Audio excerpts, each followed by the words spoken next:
My family uninvited me from Christmas at the $8,000 chalet I paid for, so I canceled it and watched their perfect holiday dreams collapse. My name is Patrick. I'm 28, and my family's connection with me has always been complex. From the outside, we appear to be the picture-perfect suburban family. Dad, with his tidy business attire and know-it-all attitude. Mom, who insists on keeping the peace yet always appears to support him. My younger sister Vanessa, the golden kid, could set the house on fire and still be described as spirited rather than reckless. Then there's me, the one who always worked hard, tried to keep my head down, yet still got treated like an outsider. For as far as I can remember, Christmas has served as their platform. Each year followed the same pattern. Vanessa received the spotlight. Dad delivered platitudes about family values, and Mom preoccupied herself with making everything appear ideal while ignoring the less-than-perfect comments hurled my way. I learned to deal with the passive-aggressive jabs, comparisons, and tiny reminders that I wasn't quite one of them as Vanessa was. However, over the last year, I began to suspect that something had changed. I had a solid job and a steady paycheck, and for once, I wanted to contribute to the holiday to make it feel like I wasn't simply a bystander in their world. That's how the chalet arrived. I found this lovely cabin-style chalet in the Highlands. Snow all around, a wood-burning fireplace, and large windows facing out into the slopes. It was the type of vacation destination that people put on postcards. I spent weeks looking for the appropriate spot, calculating my budget, and finally booking the entire place. $8,000 went quickly, but it was worthwhile because I hoped this year would be different. Maybe they'd realize how much I cared and wanted to be a bigger part of the family Christmas ritual. I also texted Dad the hotel confirmation so he could boast to his buddies. He didn't thank me. He just remarked, "Good. That's the least you could do." At the time I dismissed it. That was just Dad, never giving me credit and never saying no. However, when December approached, the fissures reappeared. Vanessa kept saying it was her chalet trip, as if I had planned it for her. She even mentioned it on social media, stating, "Can't wait for our family Christmas at the chalet Dad rented." That stings. I was not even mentioned. When I questioned her why she phrased it that way, she simply smiled and said, "Relax, Patrick. No one cares who booked it. It's all Dad's idea anyway." That should have been my first major clue. I still wanted to believe. I hoped that once we arrived, they might surprise me with some gratitude. Instead, everything came to a head on a typical Wednesday night in early December. I had swung by my folks' place after work to drop off some boxes of decorations I had bought up. They were sitting in the living room, sipping wine as usual, and Vanessa was spread on the couch, discussing what outfits she would bring. I was about to add how I had stocked up on supplies for the chalet when Dad interrupted. "You're not invited to Christmas this year," he yelled, as if he were instructing me to take out the trash. I froze, the words barely registering at first. "What?" I said, wondering whether I had misheard. "You heard me," he replied bluntly, swirling his wine glass. "It's going to be a family-only Christmas. We don't need complications. You can do your own thing." I recall giggling under my breath, more out of surprise than amusement. "Is it just the family? I am literally your son." Vanessa sneered at me from the sofa. "Dad just means it's going to be less stressful without you. Don't make a scene, Patrick."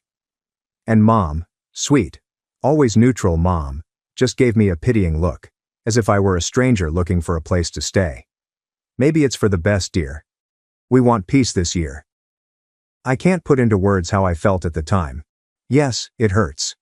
Betrayal, of course. But largely it was this cold clarity, like if a curtain had fallen and I could finally see them for who they truly were. For years, I had been pursuing bits of validation, attempting to fit in, and in one remark, Dad made it clear that I never did. I did not argue, I did not beg. I just nodded, laid the box of decorations down on the floor, and said, "Fine." They undoubtedly assumed I was upset, that I'd go home and cry about being excluded, but in reality, my thoughts were already moving. I remembered the chalet reservation that was in my inbox, the one booked in my name, using my card and money. And as I walked out of their house that night, with their smug expressions behind me, I realized something. They thought they had Christmas wrapped up, that they could obliterate me as if I were nothing. They had no idea what was coming. That night, I got down at my laptop, opened up the bank transfers, and secretly transferred the holiday monies I had sent to Dad back into my account. $8,000 fell back into its proper location. Then I opened the chalet reservation, and with a simple click, canceled it entirely. No penalty. It was still early enough. The best aspect was that the booking was in Dad's name on paper since I wanted him to feel involved. But the payments were mine, so when the cancellation went through, the credit was returned to me. I didn't tell them, of course. I went to bed with a peculiar calm, partly expecting a fallout. The next morning, my phone lit up like a Christmas tree. I had 31 missed calls, 12 voicemails, and one message that stopped me in my tracks. And that's when things really started to disintegrate. My father sent the message, which was short and to the point, as if he still had control of the situation. Call me back. Now. I didn't. I sat there with my coffee, reading through his prior voicemails, each of which was angrier than the last. First, there was confusion. Patrick, there's a mistake. The chalet reservation isn't showing up on my account. Call them and fix it. The tone switched to annoyance. This isn't funny. If you're pulling some stunt, you better undo it immediately. Finally, the inevitable wrath. You think this makes you clever? You've embarrassed me, Patrick. Do you understand that? Fix this. Now. He was shamed. That was what mattered most. Not the fact that his son was reportedly not invited to Christmas. Not the sheer chutzpah of dumping me after I'd paid for everything. No, the main sin here was that his friends and extended family would soon learn that the big chalet trip was not going to happen. His pride had been harmed, and in his society, it was unforgivable. Vanessa began contacting me about midday. Her tone was harsher than Dad's, less furious and more entitled. Are you seriously doing this to us? You promised we'd have Christmas at the chalet. All my friends know about it, Patrick. I already told everyone. Do you even care what this does to me? I could almost hear her whimpering voice through the text. I didn't respond. Silence was more powerful than any words I could have typed back. That nightfall, however, the real games began. Mom arrived at my place unexpectedly, bearing a casserole, as she often did when she wanted to soften terrible news. She let herself in using the spare key I hadn't aware she still possessed. Patrick, she murmured with a studied, charming tone. I believe we got off to a bad start last night. You are aware of your father's harsh language at times. He didn't say you weren't welcome. It was simply tension talking. I stared at her, really curious. So now I'm invited? Her smile faded, but she continued. Certainly. But only if you resolve the chalet issue. Your father's reputation is at stake, and many are looking forward to this trip. It would mean so much to everyone if you just handled it quietly. The manipulation was so obvious that I almost laughed. It was not about me being included. It was about me cleaning up their messes. I inquired, and if I don't? She placed the casserole on my counter, folded her hands together as if praying, and groaned. Then I'm afraid you'll be making things very difficult for this family. Do you really want to ruin Christmas for your sister? It was back there. Vanessa prioritizes her happiness above all else. I remembered birthdays when Mom received extravagant gifts while I received utilitarian items such as socks or notebooks. I remembered when she crashed my car and my parents advised me not to be selfish because Vanessa had been through enough stress. The same trend was repeating. My sacrifice. Her spotlight. I did not give Mom the reaction she expected. I just remarked, "Thanks for the casserole," and accompanied her to the door. She stared at me with a sad little expression, as if I were the problem child throwing a tantrum, and said, "Your father is very disappointed in you." That night, Vanessa connected me to a new group chat she had formed. The name of it is Christmas at the Chalet Snowflake Christmas Tree.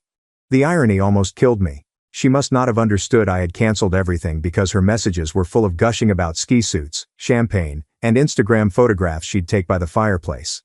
Dad said, "I'll handle the wine. Don't worry."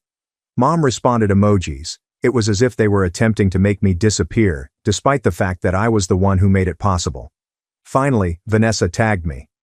"Patrick, could you please send the updated booking confirmation? Dad wants to ensure that the dinner reservations are set up." I glanced at the message for a long time, unsure what to do. Every instinct pushed me to tell the truth right then in the chat, to expose them as the greedy, entitled family they'd always been. But something inside me said it wasn't time. Not yet. Allow them to spin their dreams a little longer. Let them believe that everything was under control. The longer they dangled on the hook, the more satisfying it would be when reality finally snapped tight.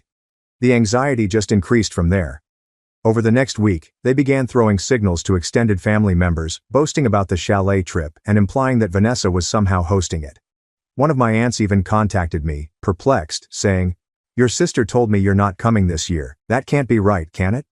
When I gently told her that Dad had uninvited me, she gasped and exclaimed, But you're the one who paid. Word spread. I could sense their immaculate little facade breaking around the edges. And with each crack, their texts became more frenzied and desperate. But nothing prepared me for the night Dad personally arrived at my apartment door. Not with rage this time, but with something far worse. False charm. He stood there in his pressed coat, holding a bottle of wine, as if we were longtime friends. "Patrick, son," he spoke smoothly. "We need to talk about this chalet situation. I know you're upset, but let's be adults. We can work something out." That's when I knew they weren't simply panicked. They were scheming. Dad did not go inside right away. He stayed at the doorway like a salesman who refuses to leave until you sign on the dotted line. He smiled. But it wasn't a warm one. It was the tight, calculating style that I had seen him use in business meetings when I was younger. The sort that said he was already planning 10 steps ahead, and I was just another pawn. "Can I come in?" he inquired finally. I hesitated, but curiosity got the best of me. I opened the door wider to let him enter. He placed the bottle of wine on my counter without asking, as if he owned the place. We sat across from one another, the stillness lengthening. Then he leaned forward, elbows on knees, and said, "Listen, about what I said the other night. Uninvited." That was harsh.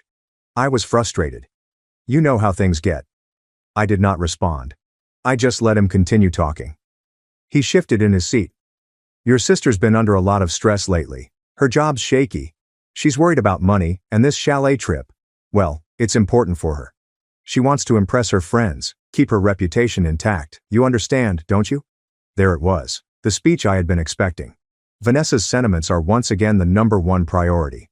My role was to fix her life, to ensure she always looked wonderful while I remained unseen. Dad cleared his throat and leaned back. "So, here's what we'll do.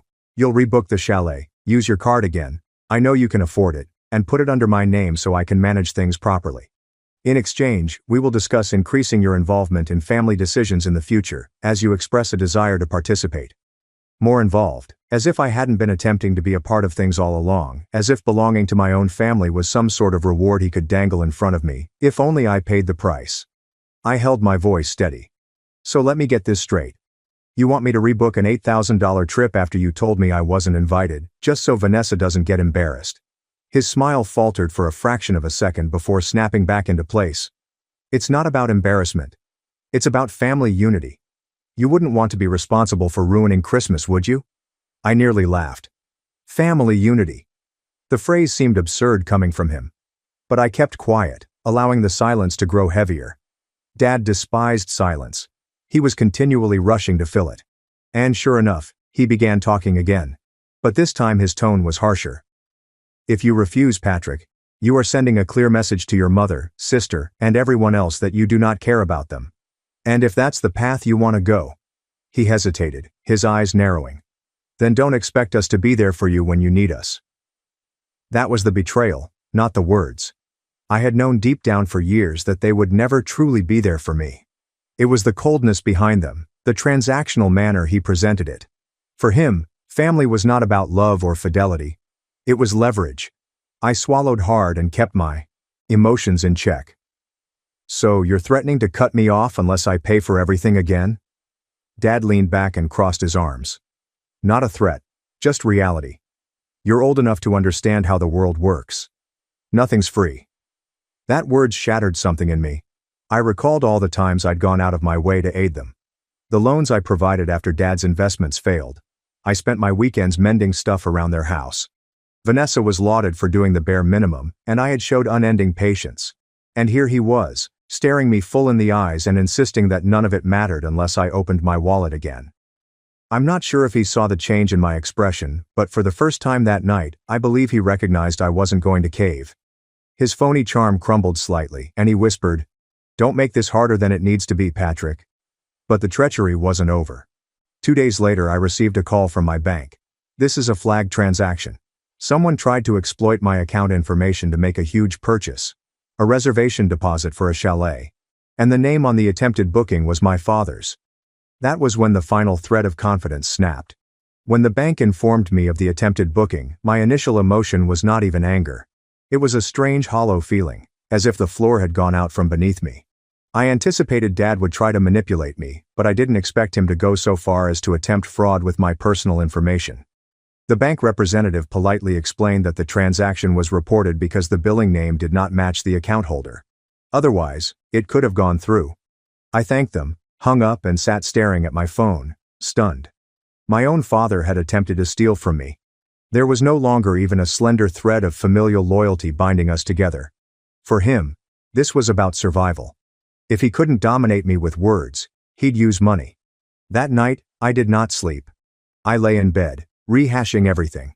Vanessa posted about her chalet. Mom arrives with her casserole and guilt trips. Dad's arrogant expression at my apartment. And now this. The betrayal was complex and weighty, and for the first time in my life, I discovered something that horrified and liberated me. I did not have a family.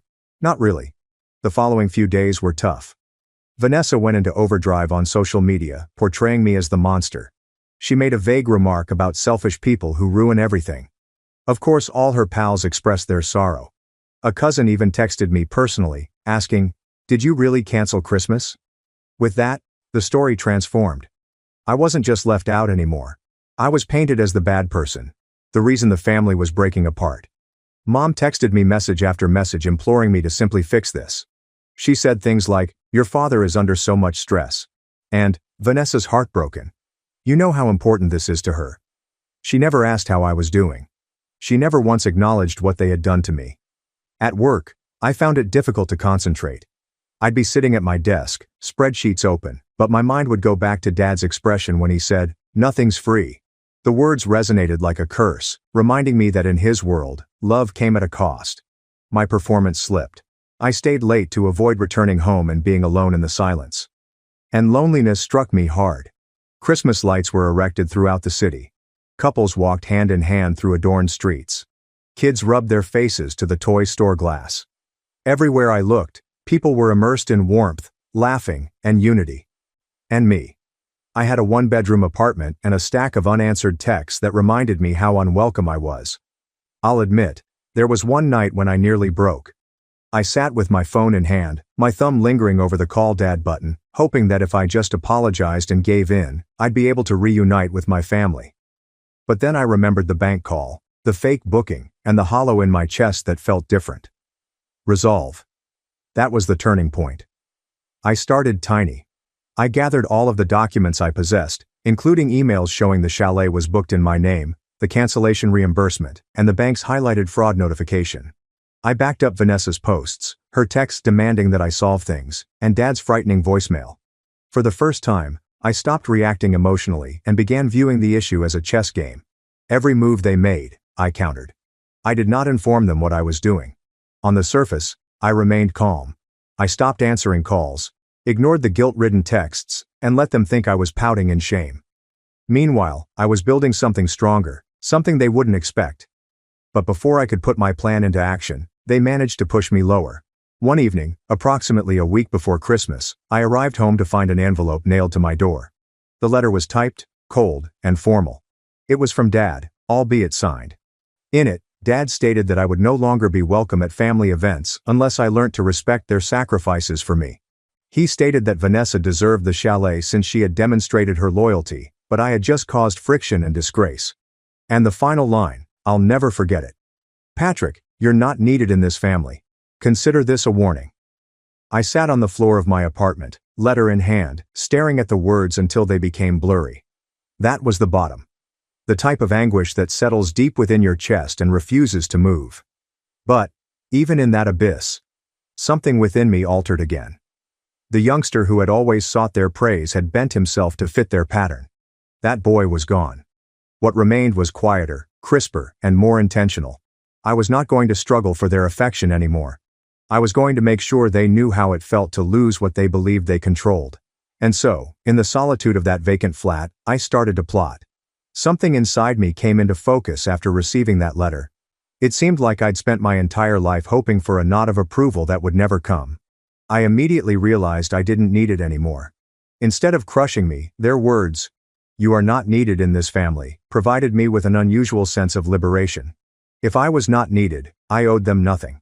And if I owed them nothing, I could finally begin life on my own terms. The first step was to cut off the lifelines that had been quietly draining. For years I'd been assisting in ways I never realized. When Vanessa overdrew her account, I surreptitiously transferred her money. When Dad's investments plummeted, I'd cover a few bills. I'd often chip in for minor expenses like food, gas, and utilities. It was a habit created out of remorse and a desire to establish my belonging. But not anymore. I shut everything down. I changed my internet banking passwords, deactivated Mom's emergency credit card, and even diverted my mail to prevent snooping. It was like turning off a series of leaking faucets that had been running for years. Then I turned inward at work. Instead of dragging my feet, I began arriving early, putting in effort, and volunteering for projects I used to avoid. I believe part of me needed to immerse myself in something useful, but another part of me realized that every hour I spent on myself was one step closer to being free of their shadow. My supervisor noticed within a few weeks. By the new year, I was sitting in a meeting and hearing the terms promotion and salary increase. For the first time, I had a sense of momentum. My bank account has grown. I didn't spend my evenings going through their seductive texts.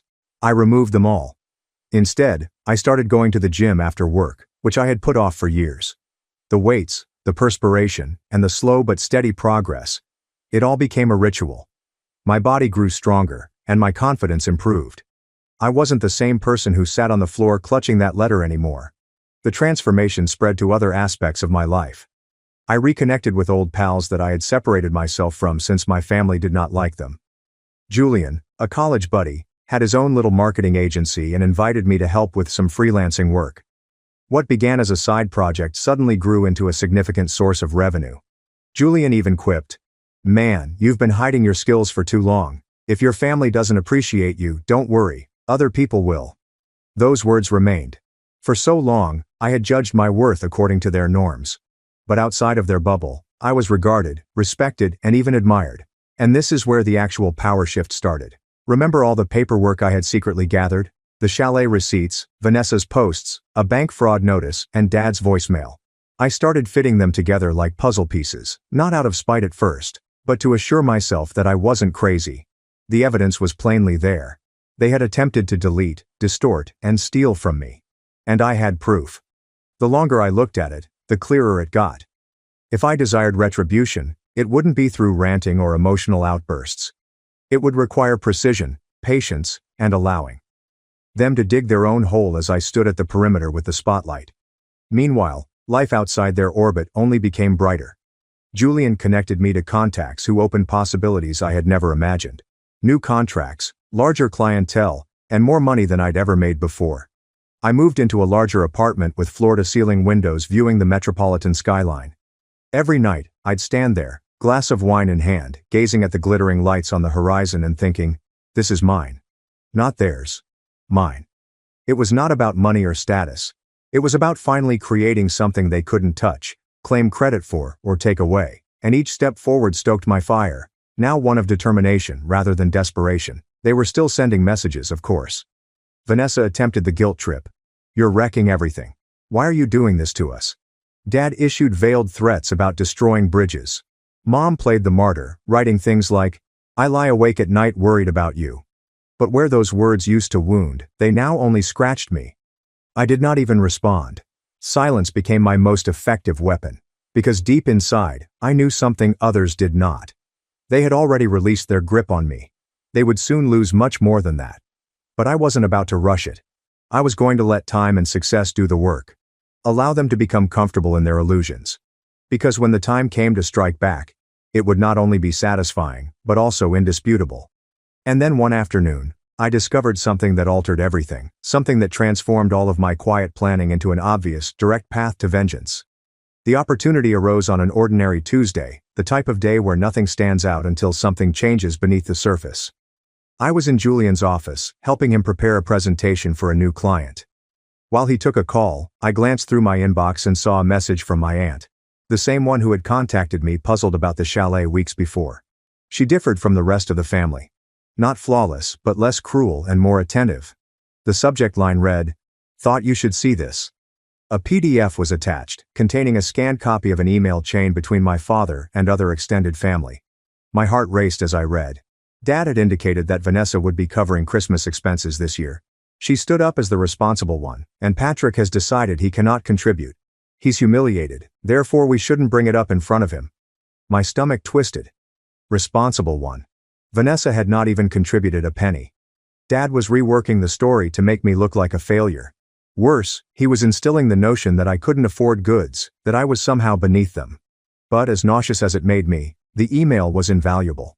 It confirmed what I had believed all along. Their game wasn't simply about cutting me out. It was about eliminating me and rewriting the family story so that I was portrayed as weak, selfish, and disposable. And then something occurred to me. If they wanted to play with stories, I'd make sure the truth was loud, clear, and impossible to twist. The time was also great. My promotion had just been completed, tripling my pay. Julian's freelance contracts were booming. My savings account looked better than it ever had. For the first time, I was not simply surviving. I was in a position of strength. Financially secure, professionally respected, socially connected. All aspects of my life they couldn't touch. That night, I began sketching up what I dubbed the reveal. Step 1. Document everything. I created a folder on my laptop with labeled files, including images of Vanessa's social media posts gloating about her chalet, bank bills indicating the money came from me, the cancellation receipt, the fraud warning, and now Dad's email chain. Every lie they said left a paper trail, and I had it. Step 2. Allies. My aunt was already halfway there when she sent me the email. I initially approached her tentatively, just to test the waters over coffee. She acknowledged she had always felt my parents favored Vanessa unfairly, but had no idea how far it went. She told me that your father's pride is his vulnerability. Vanessa believes anything makes her appear nice. Her words remained like pins on a map. Weaknesses, trends, and areas to strike. Step 3. Position myself where they don't expect it. Instead of isolating myself, I resumed attending extended family gatherings, birthdays, informal meals, and anything other than my parents' place. At first, there were whispers, side glances, and awkwardness from those who weren't sure which version of the story to trust. But I remained calm, polite, and present. I did not defend myself. I did not bring up the chalet. I simply let them see me. Stable job, new apartment, healthier, happy. Slowly, uncertainty began to sneak in. People recognized Vanessa's boasting did not reflect the reality they saw in me. And all the while, I was building. Julian referred me to someone who worked in event planning, and it was via this link that I received the idea for the final part of my plan. If my parents intended to utilize family gatherings as a stage, I'd make sure the brightest spotlight was shining squarely on them when the time came. Because power isn't always about having the loudest voice or the strongest grasp. Sometimes it takes patience, silently stepping out of the shadows, stacking the evidence, aligning the pieces, and waiting until your opponents are so confident they've won that they don't notice the earth crumbling beneath them. By the time Christmas arrived, my parents believed they had succeeded. They spent the holidays sulking at home. No chalet, no trip. Yet they said it was my fault, that I had ruined everything. Vanessa made a show of sharing photos with pals at a ski resort she'd named for clout, claiming it was the chalet. To the outside world, they appeared unconcerned. But I knew the truth. And I knew what was coming. Because the following step wasn't only to defend myself. It was about turning the tables, proving to everyone that the son they discarded, erased, and attempted to steal from was not weak. He was the one holding the cards. And the potential to flip the board was closer than they thought. The setting for my vengeance appeared almost too neatly. My aunt called in late January to tell me that there would be a large family gathering to celebrate my grandparents' anniversary. There were more than just cousins and uncles this time. Everyone knew me since I was a child, including aunts, uncles, family friends, and some of Dad's business partners. In other words, the exact audience my parents enjoyed performing for. The moment I hung up, I knew it was time for the reveal. I spent the next week cleaning the evidence folder that I had prepared. Every receipt, screenshot, and voicemail was carefully organized into a presentation file that I could open on my laptop and project onto a screen as needed. But the beauty of my approach was that I didn't have to yell or accuse. I merely had to present the truth quietly and deliberately, allowing their own words to do the damage. The night of the anniversary, I entered the dinner hall wearing the suit I had purchased with my promotion bonus, crisp and tailored, with a modest message. I wasn't the helpless black sheep they'd portrayed me as. I shook hands, smiled, and took praises on how well I looked. My folks quickly spotted me. Dad stiffened, Mom's polite smile wavered, and Vanessa rolled her eyes, as if I had interrupted her event. I could sense their dissatisfaction simmering, which just drove me more. Dinner was served, wine poured, and speeches delivered. Then followed the informal discussions around the tables. I waited until Vanessa brought up the chalet because she couldn't resist.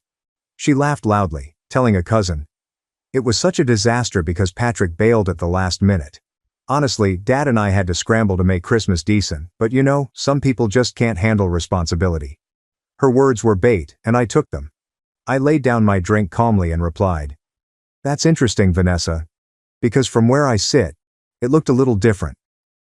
The table fell silent. Dad quickly interjected, his voice calm but strained. Let's not air family drama here. Tonight's about your grandparents. It made me laugh. I agree. It's about family, which is why it might be nice for everyone to know the full story since you've already started it, Vanessa. I removed my laptop from my bag. I hadn't intended to make it theatrical, but sometimes the circumstance demands it. I asked my cousin to assist me switch inputs on a projector that had been set up for a slideshow of old images. Within seconds, my screen illuminated the wall, and I showed them. First, I received a Chalet confirmation email with my name and money clearly displayed. Gasps were heard around the room. The cancellation notification with the reimbursement information was then returned to me. Vanessa's posts bragging about her chalet were followed by Dad's email chain alleging Vanessa had paid for everything. Finally, the bank issued a flagged fraud alert with his name on it. I did not raise my voice once, I did not accuse or dramatize, I simply stated, this is what happened, I paid for the chalet, they told me I wasn't invited, and when I canceled it, they attempted to use my account information without my permission. The silence that followed was oppressive, you could hear forks clinking against plates. My parents' faces were pallid and frozen. Vanessa spewed something about me distorting things, but the proof was right there, incontrovertible. Then came the murmurs. My aunt shook her head as my uncle mumbled, I knew something was off. Even one of Dad's business acquaintances leaned back and whispered, unbelievable. For once, I wasn't the outsider, I was not the one being sacked. Everyone in the room knew I was telling the truth. Dad attempted to salvage it. He rose up, glass in hand, and said, let's not overreact. It was a misunderstanding. But I stopped him off, remaining cool. A misunderstanding is forgetting to invite someone. This was deliberate, and I think everyone here deserves to know what family values mean to you. The word values hovered in the air like a blade. Mom eventually broke down, whispering, Patrick, please stop. But it was too late. The damage was done. Their carefully designed facade had shattered in front of the very individuals they wished to impress. I didn't stay very long after that. I did not need to. As I left the dining hall, I could still hear the comments and inquiries directed at them. For the first time in my life, the weight was lifted off of me. It was on them. And the joy of walking out into the chilly night air with my head held high was unlike anything I had ever experienced. But the fallout was only beginning. The consequences were immediate. And for once, I did not have to move a finger. My phone was constantly buzzing the morning after the anniversary gathering. Not from my parents. They remained mute. But from cousins, uncles, and even family acquaintances who had been present. The messages had the same tone, disbelief, sympathy, and quiet confirmation.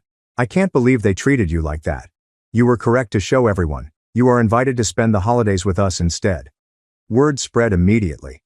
My parents' reputation, which they guarded so carefully, was in shambles. Dad's colleagues who had attended the banquet stopped returning his calls.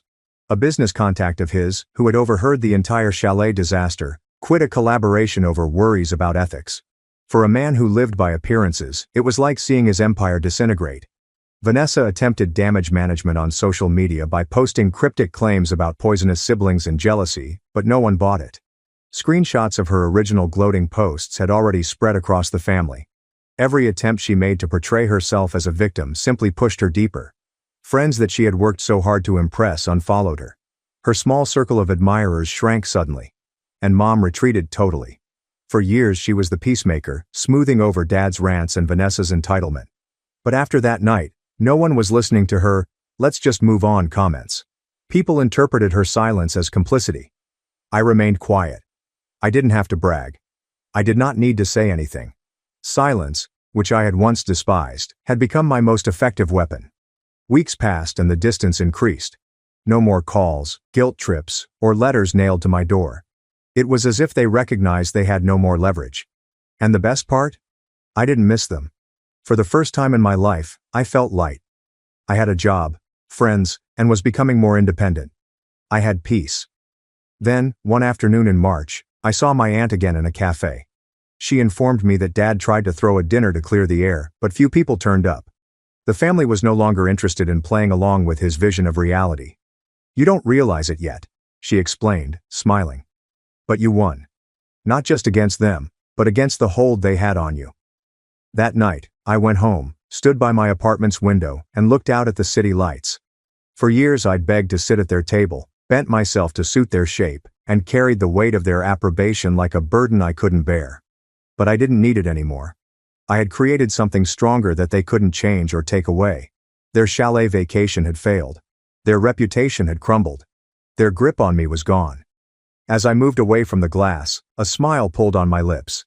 Because in reality, they had not barred me from attending Christmas. I had denied them entry into my home,